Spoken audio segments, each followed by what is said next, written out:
예배에 오신 여러분 환영하고 또 영상으로 예배드리고 있는 우리 지체들에게도 또 동일한 하나님의 은혜가 있기를 소망합니다. 무더운 여름이지만 말씀 가운데 하나님께서 우리 가운데 좀 힘주시기를 원하고, 특별히 오늘 찬양이 막 너무 은혜가 됩니다. 찬양이 너무 은혜가 되고 너무 감사한데 주실 말씀들도 우리가 좀 소망해 봅니다. 제가 다시 한번 기도하겠습니다.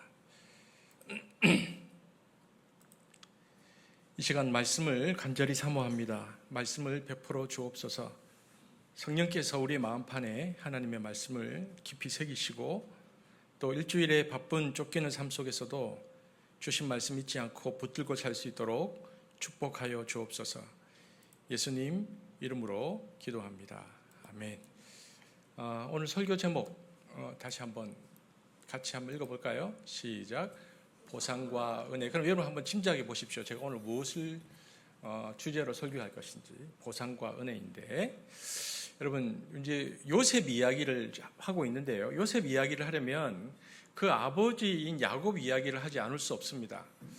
저도 이제 그런 생각을 해봤는데, 우리가 나를 이해하려고 할 때, 혹은 내가 누구인가를 생각해 볼 때, 어떤 사람들은 시작점을 결혼으로 둘 수도 있고 뭐 군생활로 둘 수도 있지만, 어떤 사람들은 아버지 혹은 어머니로부터 시작합니다. 그래서 그가 누구였기 때문에 내가 누구이다 이렇게 생각하는 경우도 있는데요. 요셉도 마찬가지입니다. 요셉 이야기의 흐름들을 쭉 보려면 아버지 야곱을 이야기해야 하는데, 야곱은 쌍둥이 형인 에서와 참 대조적인 사람이었습니다. 에서는 호방하고 씩씩한 들사람이었고요. 야곱은 집에 있는 것을 더 좋아하는 사람이었습니다. 에서는 그냥 두어도 제 앞가림을 잘할 수 있을 것 같은 사람이었지만, 야곱은 제 앞가림도 하기 어려운 사람처럼 보였습니다. 그렇게 되니까 자연스럽게 어머니 리브가는, 그리고 리브가의 마음은 취약한 아들에게 이렇게 기울어졌습니다. 그래서 야곱을 좋아했죠. 리브가는 야곱을 설득해서 눈이 어두워진 아버지 이삭을 속이고 형에게 돌아갈 축복을 가로채게 만듭니다. 나중에 그 사실을 알게 된 에서가 크게 분노합니다. 형제간에 불행이 일어날 수도 있겠다라는 것을 직감한 리브가가 야곱을 외가가에 있는 밧단 아람으로 떠나보냅니다. 여러분 인터넷에 보면 이승우 소설가가 쓴 사랑이 한 일이라는 소설이 있는데, 거기에 보면 이제 소설가 이승우 선생이 야곱을 가리켜서 이렇게 얘기하고 있습니다. 야곱은 어쩔 수 없이 길 위에 사람이 된 사람, 어쩔 수 없이 길 위에 사람이 된 사람, 이렇게 소개합니다. 야곱은 낯선 것, 생소한 것, 미지의 것, 서먹한 것을 꺼리는 사람이었습니다. 하지만 어쩔 수 없이 떠나는 사람이 되었다라는 뜻입니다. 집을 제일 편안하게 느끼는 사람이 광야를 통과해야 한다는 것, 그것은 말할 수 없는 시련이자 두려움이었을 것입니다. 그는 그 낯선 광야에서 홀로 돌베개를 베고 잠을 청했습니다. 그런데 그의 두려움 속으로 하나님이 찾아오셨습니다. 이승우 선생은 그래서 소설에서 그 장면을 이렇게 그립니다. 제가 그대로 읽어드리겠습니다. 거의 최초로 세상에 홀로 버려진 것 같은 존재, 고아이고 나그네가 된 시간에 크게 두렵고 깊이 외로운 그의 밤, 광야의 자리로 그분은 찾아왔다. 찾지 않았는데 찾아왔다. 마치 그가 가장 두렵고 가장 외로워지는 처지에 놓이기를 기다리고 있었던 것처럼, 이렇게 되어 있습니다. 그에게 오신 하나님은 야곱의 마음을 다독이며 몇 가지 약속을 하시는데요. 크게 세 가지입니다. 첫 번째는 내가 너와 함께 하겠다. 두 번째는 내가 너를 지키겠다. 세 번째는 내가 내게 복을 내리겠다. 생각해 보면 엄청난 약속들입니다. 여러분이 기도 가운데 하나님께서 여러분을 찾아오셔서 세 가지를 약속하시는데, 내가 너와 함께 하겠다, 내가 너를 지키겠다, 내가 내게 복을 내리겠다. 이게 엄청난 약속이죠. 그 밤의 만남은 야곱의 가슴 속에 들어온 꺼지지 않는 빛이었고, 언제든 돌아가 안길 수 있는 영혼의 고향이 되었을 것입니다. 밧단 아람에 도착한 그는 무려 20년을 그곳에서 머물렀습니다. 그 사이에 가정을 이루고 많은 자식을 얻었고 재산도 꽤 많이 모았습니다. 그러나 그것이 화근이 되었습니다. 외삼촌인 라반의 아들들은 되어놓고 야곱이 자기 아버지의 재산을 다 빼앗고 부자가 되었다고 수군거렸습니다. 야곱을 대하는 라반의 태도도 이전과 같지 않았습니다. 친밀했던 가족관계의 재산 문제가 결부되자 야곱은 철저히 외부자 취급을 받습니다. 그는 언제라도 위험에 처할 수 있는 취약한 존재였습니다. 위기를 감지한 야곱은 가족들을 데리고 귀향하는 길을 택합니다. 우여곡절 끝에 고향에 돌아온 그는 형 에서와 극적으로 화해합니다. 브니엘에서의 두 형제의 만남과 화해 이야기는 성경에서 가장 감동적인 순간 중에 하나입니다. 그래서 귀향과 더불어 야곱은 행복하게 살았더래요 라고 말하면 얼마나 좋겠습니까? 그런데 여러분, 삶이 그렇게 녹록하지 않습니다. 그를 기다리고 있던 또 다른 시련이 있었습니다. 문제는, 그 문제의 발단은 아들 요셉을 향한 야곱의 편애였습니다. 그는 아버지의 가장 사랑하는 아들이 됩니다. 일찍 세상을 떠날 라헬에 대한 사랑 때문이었을 것이다 라고 짐작해 봅니다. 아버지의 편애로 인해서 요셉은 17살이 되도록 철없는 아이였습니다. 야곱은 늙음하게 얻은 아들 요셉에게 화려한 옷을 입혀 다른 형제들과 구별시켰습니다. 다른 아들들의 마음에 그림자가 깃들지 않을 수 없었던 환경입니다. 여러분, 편애 혹은 차별은 누구에게나 불유쾌한 경험입니다. 요셉에 대한 편애는 형제들의 분노를 샀습니다. 17살이나 되었으면 이제 다른 형제들과 함께 일해야 하는데 성경에 보니까 요셉은 늘 아버지 그들에서 놀고 먹습니다. 차별하는 아버지가 문제지만 다른 아들들은 아버지의 사랑을 독차지하고 있는 동생을 미워합니다. 그럴 수밖에 없습니다. 왜냐하면 권력이 언제나 비대칭적이었기 때문입니다. 가인도 자기의 제물을 받지 않으신 하나님께 화를 내기보다는 하나님의 사랑을 받는 아벨을 더 미워했습니다. 그 미움이 결국 형제 살해로 귀결되는데 아벨을 죽임으로 가인은 하나님께 복수를 한 거죠. 이것이 굉장히 미묘한 지점입니다. 폭력으로의 열정은 늘 자기보다 약한 존재로 향하는 경향이 있습니다. 오늘 형제들이 그래서 요셉을 향해서 아버지에 대한 불만을 요셉을 향한 폭력으로 표현하고 있습니다. 요셉은 자기가 누리고 있던 특권이 다른 형제들의 가슴에 그늘을 만들고 있다는 사실을 알아차리지 못했습니다. 세상에서 누릴 것을 다 누리고 사는 이들이 그렇지 못한 이들의 고통을 이해하지 못한 것과 똑같은 이치입니다. 그래서 요셉을 한마디로 표현하면 17살까지 요셉을 뭐라고 표현하면 제일 좋냐면요, 해맑은 무지. 요셉의 소년 시절의 모습입니다. 참 미워할 수 없는 아이죠. 해맑은 무지니까. 그런데 그는 형들과 함께 양을 치면서 알게 된 형들의 허물을 그래서 아버지께 일러 바치곤 했습니다. 창세기 37장을 보면요, 형제들은 그래서 요셉이 오면 말 한마디도 다정스럽게 하는 법이 없습니다. 또 아버지에게 일러 바칠 거니까. 게다가 어느 날 요셉이 들려준 꿈 이야기는 형제들의 적개심을 불러일으켰습니다. 꿈속에서 보니까 형들이 묶은 곡식단이 자신이 묶은 곡식단에게 절을 했다는 겁니다. 그 꿈을 꾸었으면 그냥 혼자 간직하면 좋은데 해맑은 무지의 요셉은 좋아라 하면서 그 꿈 이야기를 형들에게 해맑게 해줍니다. 얼마 후에 그는 또 다른 꿈을 꾸는데 해와 달과 별 11개가 자신에게 절하는 꿈이었습니다. 이번에는 아버지 야곱이 중지합니다. 그리고 그를 나무라죠. 그 일로 인해 형들은 그를 더욱 미워하게 되었지만 성경에 보면 야곱은 그럼에도 불구하고 요셉의 그 말을 마음에 새겨두었다, 이렇게 복설을 깔고 있습니다. 얼마 후에 야곱의 아들들이 양떼를 데리고 세겜 근처로 나갑니다. 이 세겜이라는 지명이 나올 때 약간 불길한 느낌을 주는데 유목민들은 목초지를 찾아 때로 장기간 먼 곳으로 가곤 했습니다. 야곱은 아들들의 안부가 궁금하여 요셉에게 심부름을 시킵니다. 세겜에서 양을 치던 형제들은 도단으로 옮겨갔고 요셉은 무덤으로 형들이 있는 곳으로 갑니다. 그리고 마침내 그 운명의 날이 찾아왔습니다. 요셉은 세겜 들판으로 갔다가 만나지 못하고 도단 들판에 이르러서야 형들을 발견합니다. 멀리서 그가 오는 것을 본 형들은 그를 죽여버리자고 모의했습니다. 그들은 요셉을 죽여서 구덩이에 던져버리고 아버지에게는 짐승에게 잡혀 먹었다고 보고하기로 합니다.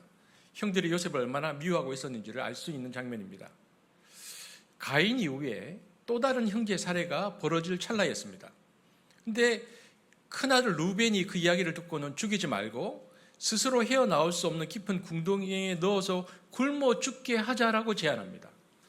나중에 그를 구해줄 생각이었던 것 같습니다. 형제들은 그 말을 좋게 여기고 요셉이 다가오자 옷을 벗기고 구덩이에 던져 넣습니다. 형제들은 요셉에게서 화려한 옷을 벗기고 그를 물이 없는 구덩이에 던졌습니다. 편애의 상징이었던 화려한 옷이 벗겨져서 요셉은 발가벗긴 자가 되었다라고 성경이 말합니다. 그 뒤의 장면들이 굉장히 소설적인데요. 요셉을 구덩이에 던져놓고 형들은 그 구덩이 주변에서 밥을 먹습니다. 형들의 비정함을 느끼게 해주는 장면입니다. 그때 한때의 상인들이 여러 가지 물건을 싣고 이집트로 내려가는 모습이 보입니다. 그들이 지나가다가 유다가 요셉을 죽이느니 노예로 팔아서 몇 푼이라도 건지자라고 제안합니다. 얼마 후에 다른 상인떼가 지나가자 그들은 은 20냥에 요셉을 팝니다. 은 20냥은 남성 성인 노예의 몸값이었습니다. 이 모든 일은 르벤이 자리를 뜬 사이에 일어났습니다. 돌아와서 요셉이 사라진 것을 알고 르벤은 옷을 찢으며 형제들에게 화를 냅니다. 형제들은 요셉의 옷에 짐승의 피를 묻혀가지고 가서 야곱에게 보입니다. 야곱은 요셉이 짐승에게 물려 죽었다고 생각하고는 여러 날 동안 애도합니다. 그가 너무 슬퍼하니까 온 가족이 그를 위로하려 합니다. 그러나 성경에 보면 야곱은 위로받기를 마다했다라고 말하고 있습니다. 그리고 슬퍼하죠.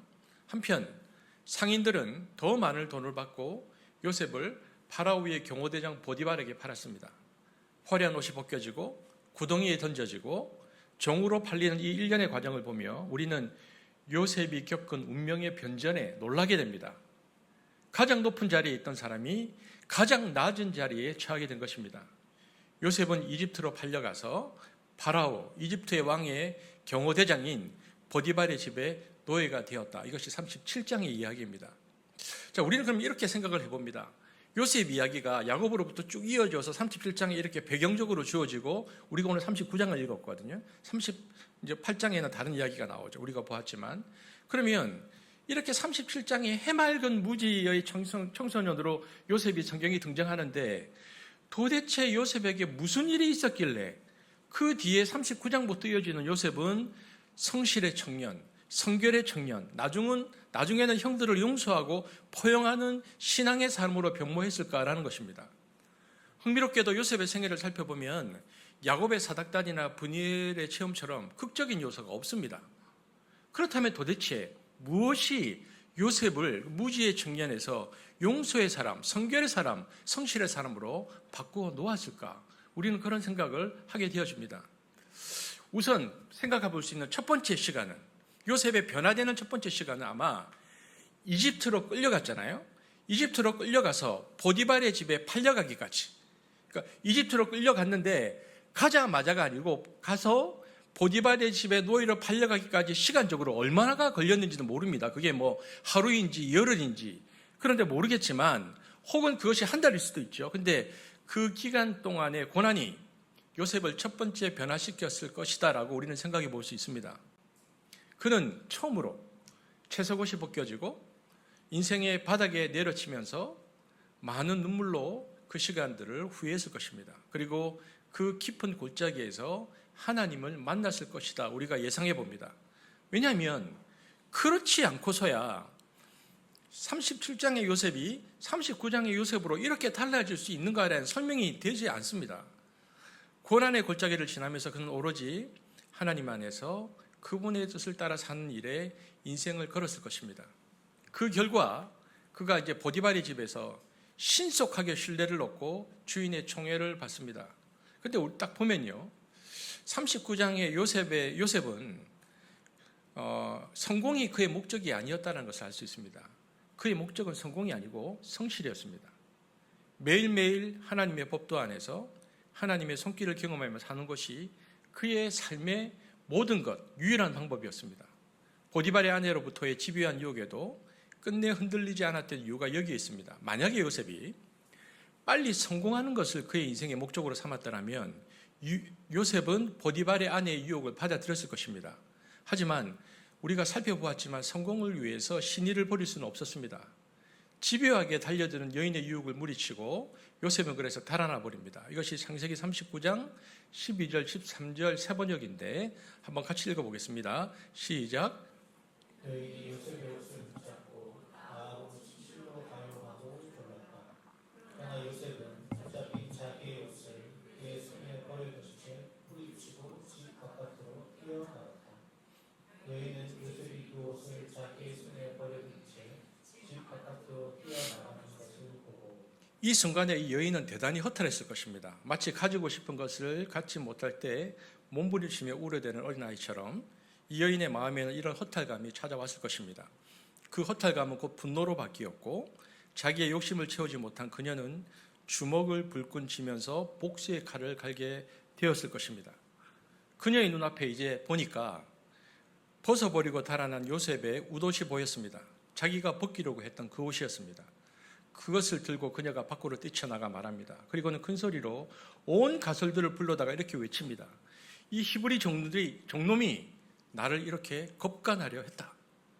저녁 때 자기 남편 보디발이 들어오기를 기다렸다가 그에게 똑같이 거짓말을 해댑니다.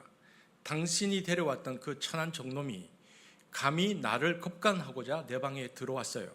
그래서 소리를 질렀더니 이렇게 옷을 벗어 던지고 도망쳐 버렸다고요.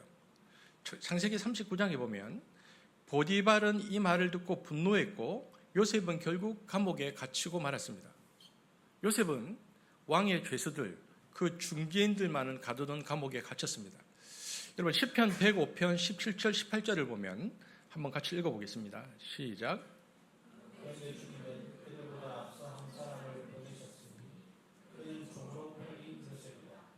사람들은 그 발에 착고를 씌우고 그 목에는 색화를 씌웠다. 시편 105편에 보니까 사람들은 그 발에 착고를 채우고 그 목에 색화를 씌웠다라고 되어 있는데 이것이 요셉이 이집트로 잡혀올 때의 모습인지 아니면은 지금 투옥될 때의 모습인지는 확실하지는 않지만 아마도 투옥되었을 때의 상황이었을 것입니다.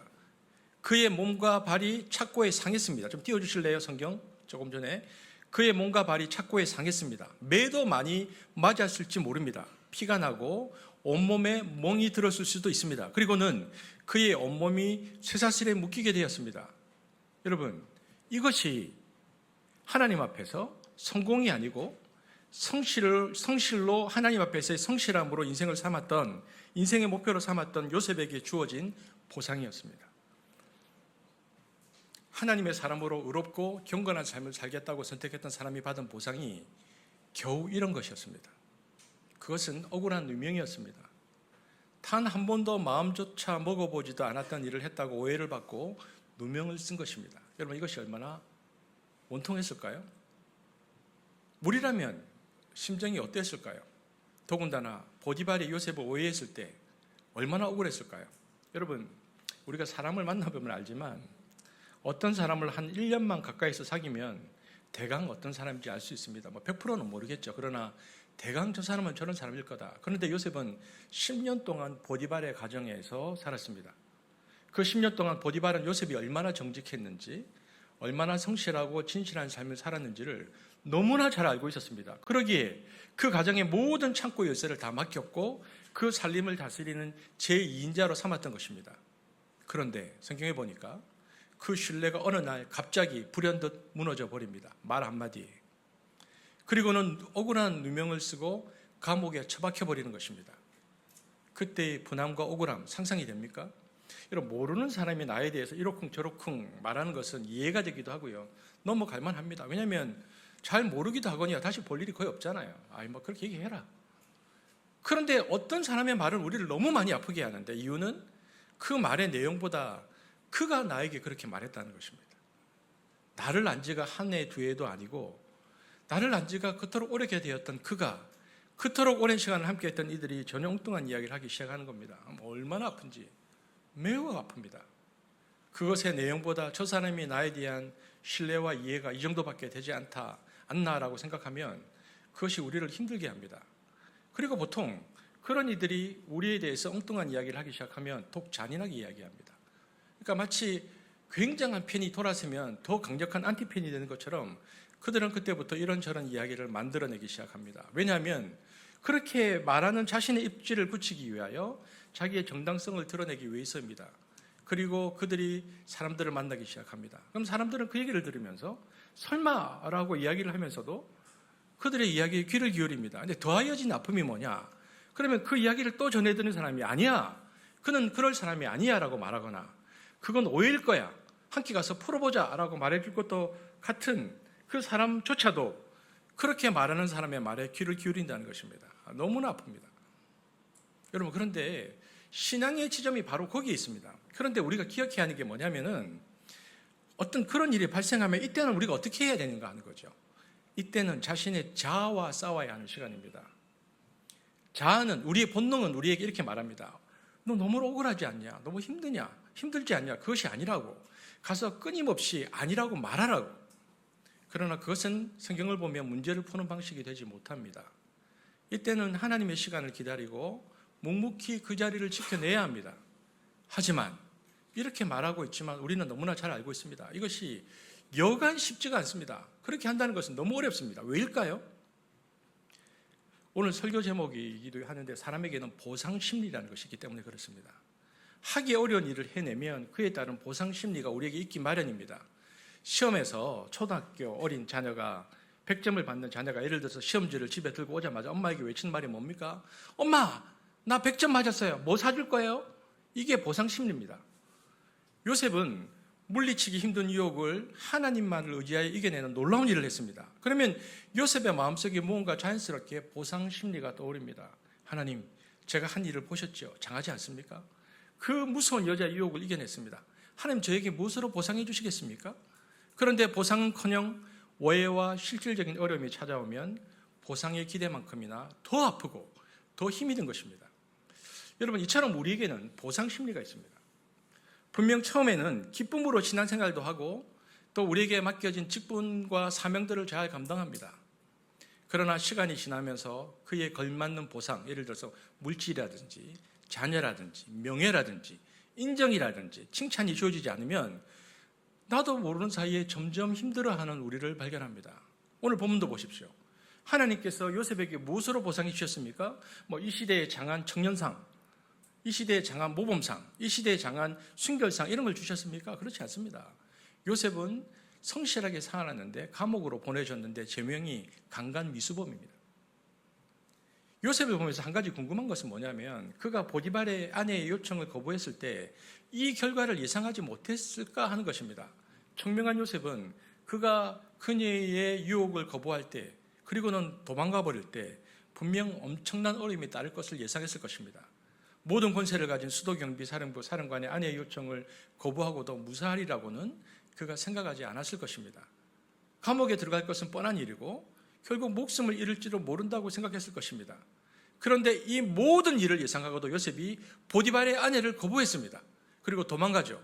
왜일까요? 이유는 하나입니다.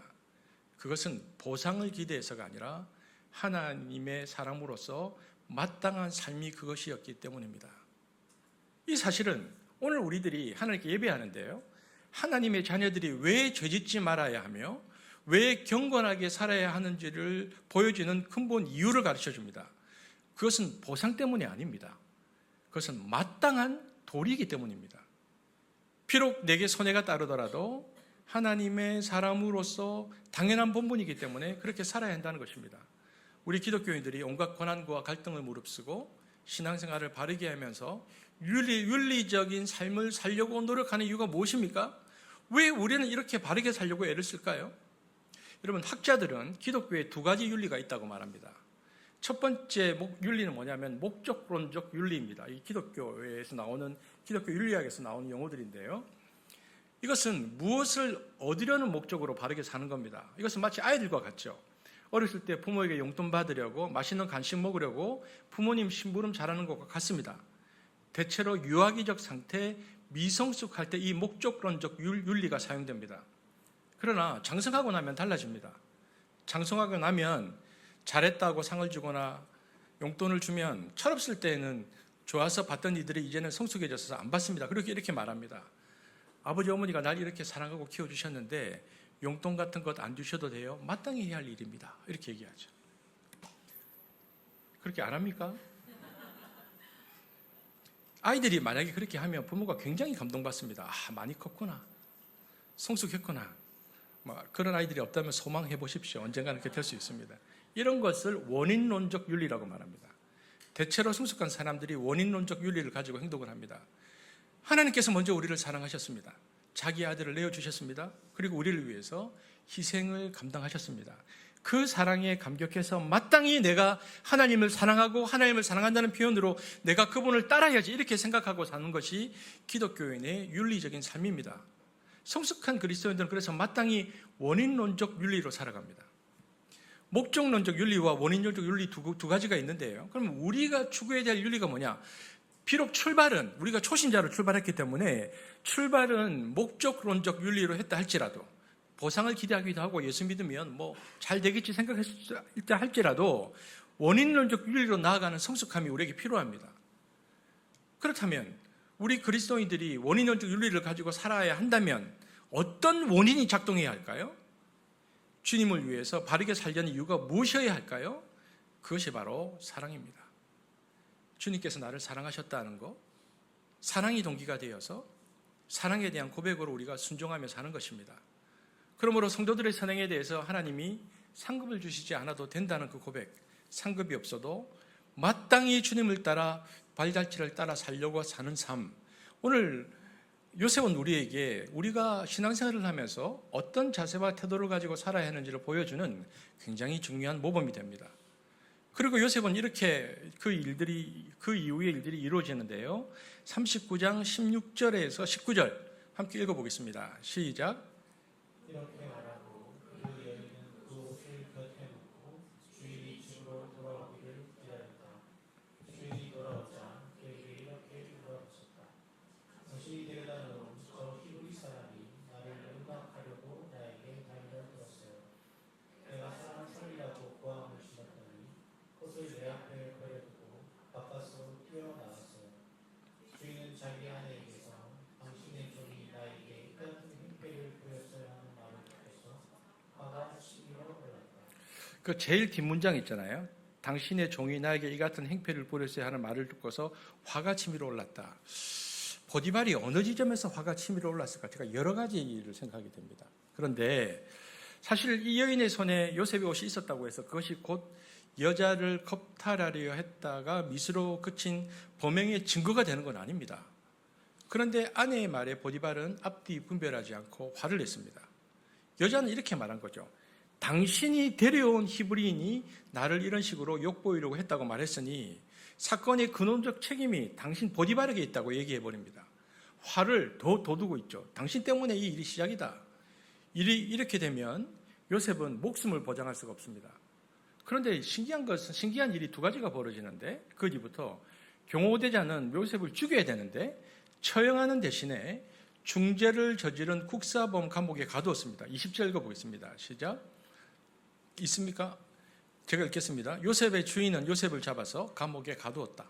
그곳은 왕의 죄수들을 가두는 곳이었다. 보디발은 엄청난 권력자입니다. 그런 그가 요셉을 즉시 죽이지 않았습니다. 이것이 일어난 신기한 일 첫 번째입니다. 요셉이 너무 아깝다라고 생각하고 있었을 수도 있습니다. 또 하나 쉽게 이해가 되지 않는 것은 죽이지 않는 것은 이해가 되는데 성추행을 저지른 혐의가 있는 그를 국사범과 함께 지내도록 한 것입니다. 왕의 죄수가 투옥되는 곳에 가 있게 되었다는 것은 신분 질서상 어울리지 않습니다. 그 감옥이 경호대장의 보디발의 집안에 있었다라고 기록들이 있는데 그래서 편의상 그렇게 했는지는 모르지만 통상적인 일이라고 하기는 어렵습니다. 이처럼 우리는 이 요셉을 읽어보면 야곱처럼 야곱의 사닥다리나 혹은 분이엘의 경험은 없는데요. 인생 가운데 이상한 이런 우연들이 지속되어지는 요셉을 발견합니다.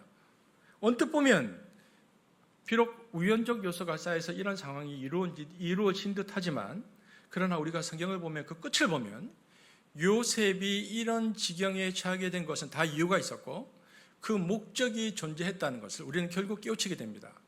그래서 하나님의 섭리는 이렇게 완성되는 것입니다. 요셉 개인에게 있어서는 너무나 억울한 고난이었지만 그 시기를 감옥에서 지나는 동안 요셉은 또 다른 성장을 하게 되어집니다. 그것은 어떤 성장입니까? 만약 이런 일을 겪지 않고 영광의 자리에 있을 수 있게 된다면 그야말로 더 좋은 일이겠지만 만약에 그랬다면 이런 일 없이 요셉이 총리에 올랐다면 그는 위기의 시대를 감당할 지도자가 될 수는 없었을 것입니다.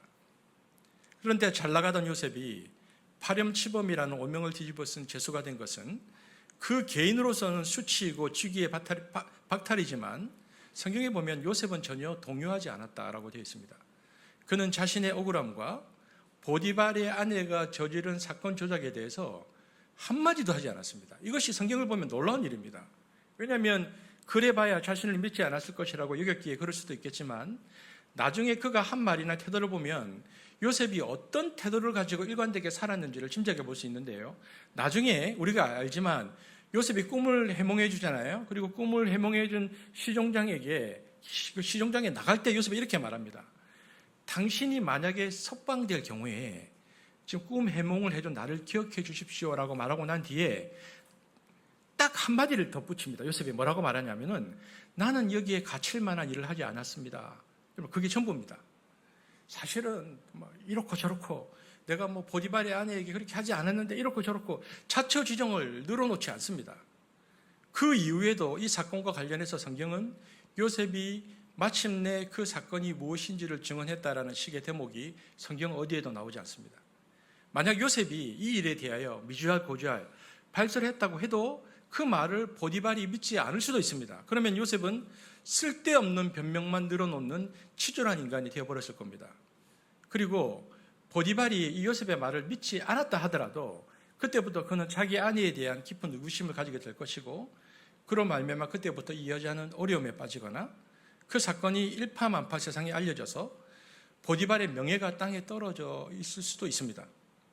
그런데 놀랍게도 요셉의 침묵은 자신에게 해악을 끼친 이 여자도 지켜준 셈이 됩니다. 요셉은 항변하지 않았고 자기의 억울함을 호소하거나 누명을 벗기 위해 이 사건의 당사자인 보디발의 아내 문제를 들먹거리지 않았습니다. 여러분, 성경이 좀 일관되게 무엇을 말하고 있는지 우리가 잘 따라가야 되는데 모든 해명이 다 좋은 것은 아닙니다. 이 해명의 과정을 통해서 자신의 진실은 밝힐 수 있을지 모르지만 다른 누군가를 희생시킬 수 있습니다. 자기의 정당성을 입증하기 위해서 다른 사람을 비난하거나 무거운 책임을 지을 수밖에 없을 수도 있습니다. 그러다가 그 해명의 문제를 완전히 해결해 주는 것이 아니고 더 많은 갈등과 원한을 가져오는 경우도 종종 있습니다. 요셉은 성경에 보면 침묵을 통해서 보디발의 아내의 명예까지도 지켜주느라 자기는 불명예를 뒤집어 쓰고 있는 자로 나타납니다. 물론 억울하게 짝이 없지만 묵묵히 그 역할들을 잘 감당해내는 요셉이라고 성경이 말합니다. 요셉은 이 일은 하나님만이 제대로 풀어주실 수 있다라고 확신하고 있었던 것 같습니다. 보디발이 요셉이 그럴 리가 없을 텐데 라는 생각을 한 번이라도 했으면 상황은 달라질 수도 있었을 것입니다.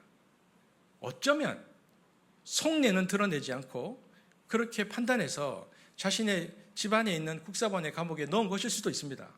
하지만 결국 요셉은 감옥에 갇혔고 결론적으로는 보디발은 자기의 아내의 말만 듣고 판단을 내린 것입니다. 여러분, 권력을 가진 사람의 경솔함이 얼마나 많은 사람에게 불행을 가져오겠습니까? 권력을 가진 자가 판단을 잘못하면 너무나 힘없고 약한 사람이 억울한 일들을 당하게 됩니다.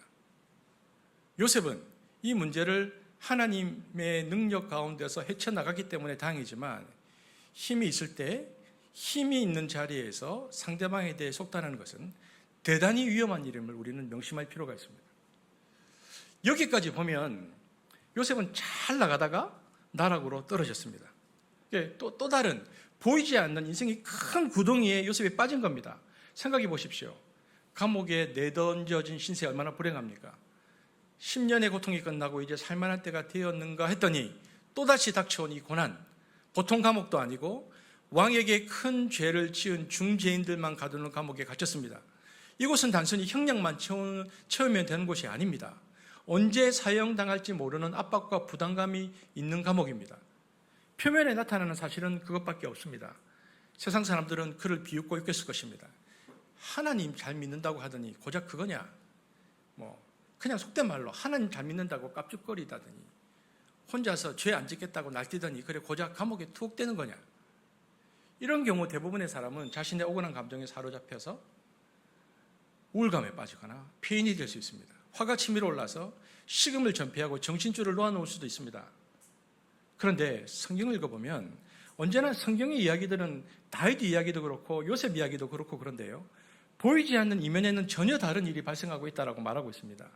그것은 보이는 일들은 그러한데 하나님께서 베풀어 주시는 보상이 진행되고 있다고 성경이 말하고 있는 것입니다. 비록 감옥 아니었지만 어떤 보상이 주어지고 있는가? 여호와 하나님께서 요셉과 함께 하시는 축복, 그 놀라운 축복을 남겨주신 것입니다. 이것이 39장의 결론입니다. 창세기 기자는 이 사실을 얼마나 강조하려고 했는지 모릅니다. 그래서 39장의 서론에서 우리 다시 한번 읽어볼까요? 39장 서론 시작. 여호와께서 요셉과 함께 하심으로 그가 형통한 자가 그의 주인이 옥사람의 집에 있으니 그의 주인이 여호와께서 그와 함께 하심을 보며 또 여호와께서 그의 범사에 형통하게 하심을 보았다. 이 말씀을 결론에서 다시 한번 반복하죠. 23절 시작. 간수장은 그의 손에 맡긴 것을 무엇이든지 살펴보지 아니하였으니 이는 여호와께서 요셉과 함께 하시니라. 여호와께서 그를 범사에 형통하게 하셨다. 여러분 창세기를 37장과 39장을 읽어보면 저자의 의도를 명확하게 알 수 있습니다. 39장의 핵심이 바로 그것인데요. 여호와께서 함께 하셨다는 것입니다. 그리고 그 결과로 그의 삶이 형통하게 되었다는 것, 그것이 요셉에게 내리신 하나님의 보상이었습니다. 여러분 37장 아까 요셉 이야기 야곱하고 쭉 얘기했잖아요. 그런데 39장과 37장의 요셉 얘기가 가득 채워지지만 두 장은 뚜렷한 차이점이 있습니다. 그것은 하나님의 출현입니다. 37장을 보면 스토리만 쭉 있지 하나님이 전혀 언급되고 있지 않습니다. 마치 고통을 겪는 요셉의 비극적인 무대에 하나님이 안 계신 것 같습니다. 그냥 일들만 쭉 나열됩니다. 그래서 실패처럼 보였습니다. 그런데 39장으로 들어서자마자 성경은 하나님을 언급합니다. 그리고 39장의 핵심이 형통이라고 말하고 있습니다. 그리고 그 형통의 핵심은 무엇이냐? 하나님이 그와 함께 계셨다는 것입니다. 39장 20절, 21절 함께 읽겠습니다. 시작. 있습니까? 39장 없습니까? 제가 읽겠습니다. 요셉의 주인은 요셉을 잡아서 감옥에 가두었다. 그곳은 왕의 죄수들을 가두는 곳이었다. 요셉이 감옥에 갇혔으나 주님께서 그와 함께 계시면서 돌보아 주시고 그를 한결같이 사랑하셔서 간수장의 눈에 들게 하셨다. 성경에 보면 요셉은 어떤 환경 속에 처하든 간에 원망과 좌절 대신에 전혀 다른 모습으로 이 상황을 대치해 나갑니다. 그리고 하나님이 그와 함께 계시면서 그를 돌보아 주시고 사랑하셔서 그는 이곳에서도 충실한 삶을 살았다라고 말하고 있습니다. 그리고 마침내 성경은 간수장의 눈에 들게 하셨다라고 기록합니다. 간수장에게 신임을 얻었던 것입니다. 여러분 여기서 우리가 거듭 확인되는 게 뭐냐면요. 인간은 그가 어디에 있느냐가 아니고 어떤 사람인가가 훨씬 더 중요하다는 것입니다. 그의 존재가 있는 곳이 그 현장의 성격을 바꾸어 버립니다. 요셉은 옥에서도 사람들을 돌보는 그런 존재로 신임을 얻습니다. 그래서 간수장이 그에게 모든 일을 다 맡깁니다. 그는 옥 밖에 있거나 옥 안에 있거나 일관된 삶의 태도를 가졌다는 것입니다. 그리고 책임 영역도 확대되었습니다. 보디발의 집에서는 재산을 관리했지만 감옥에서는 사람을 책임지는 일을 맡게 됩니다. 39장 22절 23절 함께 읽겠습니다. 시작. 간수장은 감옥 안에 있는 죄수를 모두 요셉에게 맡기고 감옥 안에서 일어나는 온갖 일을 요셉이 혼자 처리하게 되었다. 간수장은 요셉에게 모든 일을 맡기고 아무것도 간섭하지 않았다. 그렇게 된 것은 주님께서 요셉과 함께 계시기 때문이며 주님께서 요셉을 돌보셔서 그가 하는 일은 무엇이나 다 잘 되게 해주셨기 때문이다. 전에는 최고 권력자의 버금가는 인물의 집에서 재물을 관리했는데 이번에는 인생의 밑바닥에 굴러 떨어져서 언제 처형당할지 모를 두려움 속에 살아가는 사람들을 대합니다. 그 영혼이 매일 나락으로 떨어지는 사람들을 돌보는 자로 요셉이 커나가고 있었던 것입니다. 그러니까 요셉을 보면 그는 어디에서나 상황의 포로가 되지 않고 그것을 주도하는 인물로 우리에게 나타납니다. 요셉은 옥에 있지만 갇힌 자가 아닙니다. 그리고 그의 영혼은 짓눌리지 않았습니다. 밤낮으로 불평하고 세상을 저주하다가 점점 폐인이 되어가는 사람에게 간수장이 옥의 일을 맡기겠습니까? 요셉은 그렇지 않았다는 것입니다. 여러분 그래서 요셉의 특이한 점이 무엇입니까? 요셉에게 상처가 없다는 겁니다. 이게 이 지점이 굉장히 특이한데요. 우리가 흔히 말하는 모든 상처의 조건을 다 갖춘 인물인데 그에게 상처를 발견할 수 없는데 그 이유는 뭐냐? 그가 환경을 초월했기 때문입니다. 그러니까 형통의 개념이 바뀌고 축복의 개념이 바뀌고 능력의 개념이 바뀌어야 한다는 겁니다. 우리가 구하는 능력은 다른 것이 아니라 환경을 초월하는 능력이어야 합니다. 환경을 초월하는 능력이라는 것은 함께 하시는 하나님에 대한 신뢰입니다. 그런데 현실에서 날마다 들리는 소리는 상처받았다고 말하고 날마다 부족하다고 말하는 앓는 소리입니다. 그 이유가 무엇입니까? 오늘날 사람들이 추구하는 사이비 형통의 부작용입니다. 하지만 하나님의 내재하심의 형통을 추구하면, 그리고 하나님의 함께하심을 구하면 이런 환경을 초월하는 능력을 가지게 됩니다. 내재하시는 형통으로 인하여 환경을 초월하면 고난은 그다지 문제가 되지 않습니다. 로마서 8장 17절 함께 읽겠습니다. 시작. 자녀이면 또한 성숙자 곧 하나님의 성숙자여 그리스도와 함께 한 성숙자니 우리가 그와 함께 영광을 받기 위하여 고난으로 함께 받아야 할 것. 로마서에 보면 이렇게 되어 있습니다. 하나님의 자녀가 되었다면 하나님의 상속자가 되는 복을 받습니다. 그러나 기억합시다. 그와 함께 영광을 받기 위하여 고난도 함께 받아야 한다. 우리가 예수님을 좀 더 잘 믿으려고 애쓸수록 고난도 받고 고통도 느끼게 됩니다. 이것은 너무나 당연한 것입니다. 바로 여기에서 우리는 정직히 고백해야 합니다. 우리가 원하는 형통, 우리가 목말라 하는 형통, 우리가 갈구하는 형통이 하나님께서 함께하는 형통과 괴리가 없는가 하는 것입니다. 오늘날 많은 그리스도인들은 사이비 형통에 빠져 삽니다. 함께 하시는 내재의 형통보다 이렇게 모으나 저렇게 모으나 성공만 하면 된다는 생각이 개인과 교회에 팽배합니다. 세상 사람들이 기독교인을 비꼬는 말 중에 참 가슴 아픈 말이 예수 믿는 사람이 더한다는 것. 왜 우리가 하나님만이 우리에게 허락하시는 이 특별한 축복 보상을 느끼지 못하고 사는 것일까요? 그것은 잘못된 축복관, 형통에 사로잡혀 있기 때문입니다. 그리고 정직하고 치열한 삶이 없기 때문입니다. 그러므로 끊임없이 다가오는 유혹의 손길들을 뿌리치며 의로운 삶을 살기 위해 최선을 다하는 것은 우리의 마땅한 자세입니다. 그 순간 우리에게 주어지는 하늘의 보상, 하나님이 함께 하심을 경험할 수 있을 것입니다. 여러분 한번 생각해 보십시오. 저도 이 설교를 쓰다가 준비하다가 생각해 봤는데, 우리가 그게 말씀이든 우리 지금 말씀을 개인적으로 뭐 큐티를 하시든, 혹은 우리 지혜자매 같은 경우에는 이제 그 낭독 녹음하시잖아요. 녹음을 하든, 혹은 어떤 사람을 만나든, 혹은 내가 뭘 보다가 깨달은 것이든 그게 뭔지 상관은 없습니다. 그런데 어떤 그 지점이 딱 왔는데 내가 본능적으로 하나님께서 나와 함께 하시는구나 라고 내가 강박적으로 느껴지는 그 찰나와 순간이 오면, 그 순간 우리 인생이 얼마나 감격스럽고 지금까지 문제가 되었던 나의 상황들이 아무 문제가 없이 확신 가운데 내가 딱 설 수 있겠습니까? 하지만 우리가 예수님을 믿고 너무 편하게 아무 문제 없이 살고 있다면 겉으로 보기에는 그게 형통처럼 보이지만요, 그것은 형통이 아니고 정확한 표현을 쓰면 나태한 평화입니다. 우리가 생각하는 형통이라는 그 나태한 평화 속에서 하나님에 대한 감각이 점점 약해지거나 전혀 느낄 수 없다면 그게 과연 좋은 상태이겠습니까? 이 이유를 보면요, 이 과정에서 요셉은 훗날 국사범의 혐의로 갇히게 된 왕의 시종장 두 사람과 인연을 맺게 됩니다. 감옥이 아니었으면 요셉이 이런 사람들을 만날 기회는 없었을 것입니다. 이들은 경호대장 이상으로 왕의 측근들이었기 때문이죠. 왕에게 올리는 음식을 관리하는 사람들이었기 때문입니다. 그들과의 만남은 요셉의 인생에서 엄청난 의미를 지니게 됩니다. 하지만 생각해보면 감옥에서 이루어진 이런 관계조차도 결코 그냥 그에게 주어진 것이 아닙니다. 감옥에 들어오기 전 보디발의 집에서 그가 어떻게 살아왔고 어떤 자세로 자신의 일에 충실했느냐에 따라서 당연히 주어지는 열매였습니다. 평소의 삶이 특별한 상황에서도 위력을 발휘한 결과입니다. 그건 하루아침에 운이 좋아서 생긴 일이 아닙니다. 하나님이 언제나 그를 지키시고 모든 일에 축복을 더해 주심을 흔들림 없이 믿고 살아온 그의 삶이 만들어낸 성취입니다.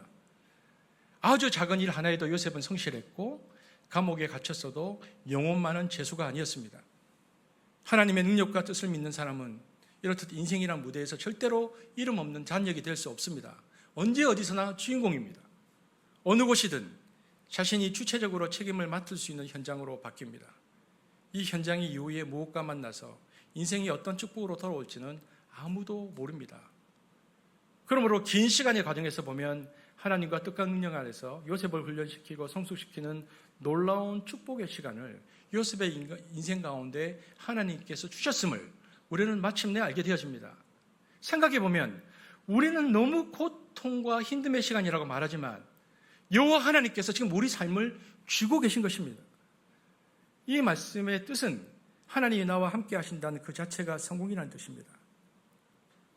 이런 하나님의 사람은 좌절 앞에 비탄하거나 쓰러지지 않습니다. 어떤 경우에도 최선을 다합니다.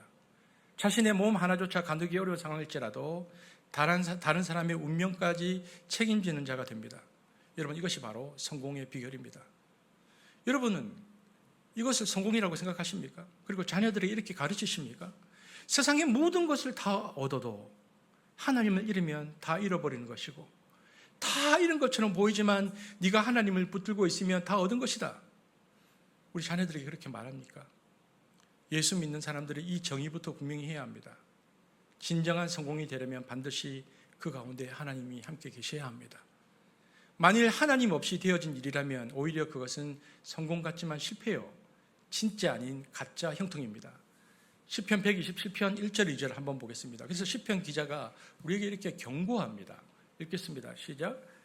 여호와께서 집을 세우지 아니하시면 세우는 자의 수고가 헛되며 여호와께서 성을 지키지 아니하시면 파수꾼의 깨어 있음이 헛되다. 너희가 일찍이 일어나고 늦게 누우며 수고의 떡을 먹으니 헛되다. 여러분, 이 본문을 보십시오. 일찍 일어나고 늦게 눕고 수고의 떡을 먹는 게 우리입니다. 그죠? 이건 내 노력, 내 재주, 내 경험으로 하는 겁니다. 그래서 일찍 일어나고 늦게 잠을 자면서 열심히 수고하는 겁니다. 사업도 가정도 내 힘이 닿는 데까지 열심히 하는 겁니다. 그러나 거기 빠져서는 안 될 것이 하나 있습니다. 아니, 우선적으로 이루어질 것이 하나 있는데 그것이 뭡니까? 하나님께서 세우시고 하나님께서 함께 해주신다는 부분입니다. 그래야만 모든 수고의 떡을 먹는 것이 헛된 떡이 아니고 정말 축복된 성공의 떡이 된다는 겁니다. 저는 이것을 하나님의 은혜라고 한마디로 요약하고 싶습니다. 우리 인생은 하나님의 은혜가 필요합니다. 이 말은 다른 말로 하면 겸손해야 한다는 말과도 같습니다. 즉, 교만해져서 하나님의 은혜를 잊어버리지 않고 항상 겸손하여 하나님의 은혜를 기억하고 살아야 한다는 것입니다. 그런데 오늘날 은혜를 기억하지 못하는 모습이 참으로 많이 있습니다. 그 증거로 오늘 교회에는 참 기도의 모습을 찾아보기가 어렵습니다. 교회가 도대체 기도하지 않습니다. 제가 오늘 사진을 띄우지는 않지만 기억하실 겁니다. 옛날 그 사진. 50년대, 60년대 그 뜨겁고 진실한 기도의 모습이 없습니다. 마룻바닥에서 가만히 위에서 그 수많은 골방과 산에서 부르짖으며 눈물로 기도하는 그 모습이 교회에서 사라져 버렸습니다. 저는 지금도 제 머릿속에 한 가지 떠오르는 어떤 장면이 있는데 86년도였는데 어떤 기도원이었어요. 제가 이제 대학교 다닐 때인데 어떤 분이 기도 이름을 들어보니까 저보다 나이가 조금 많은 청년이었는데 한국을 떠나는 것 같아요. 외국으로 뭐 이민을 가는지 기도를 하는데 뭐 엄청나게 막 그러니까 제가 몇십 년 전에 기억하죠. 누군지도 모릅니다. 저는 그런데 그러면서 이분이 기도하고 울면서 그 세계 못 있잖아요. 그때 그 무리들이 그다음 뭐였죠? 예수님 못 박았네. 그 찬양을 부르다가 울다가 그 긴 시간을 그러면서 자기가 떠나게 되는데 하나님께서 나와 함께 해달라고 기도하던 그 모습이 생각이 납니다. 여러분, 이전에는 우리가 자고 있으면 눈을 떠보면 머리에 손을 얹고 눈물로 기도하시던 우리 어머니의 모습들이 있었습니다.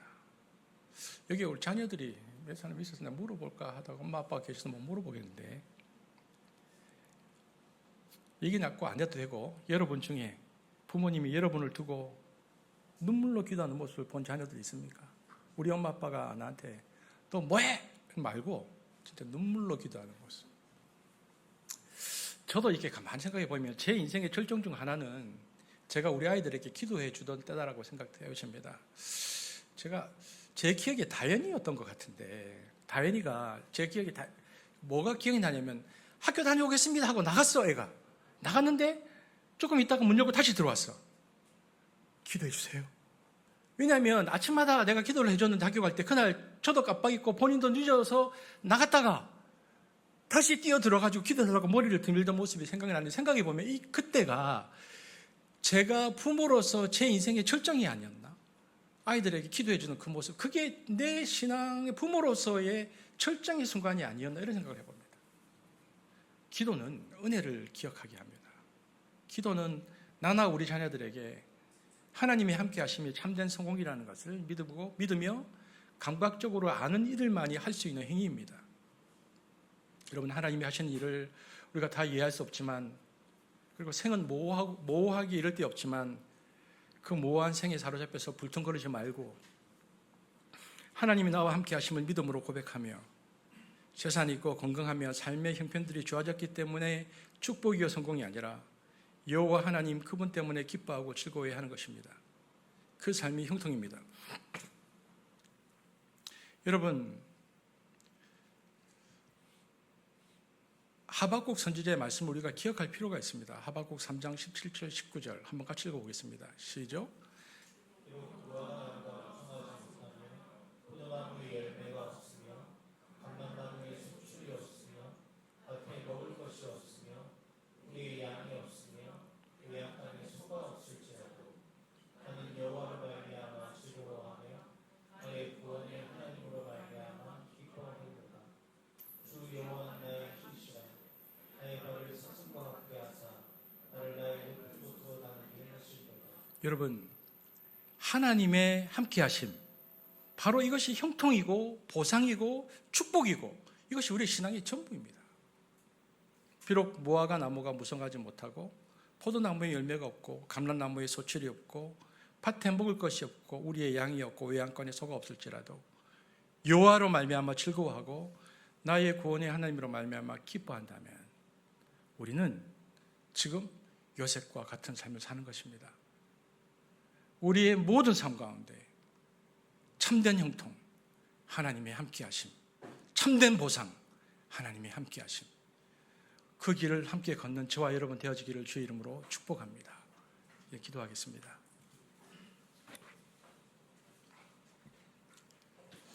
비록 무화과 나무가 무성하지 못하고 포도나무에 열매가 없고 감람나무에 소출이 없고 밭에 먹을 것이 없고 우리의 양이 없고 외양간에 소가 없을지라도 나는 여호와로 말미암아 즐거워하며 나의 구원의 하나님으로 말미암아 기뻐하리로다.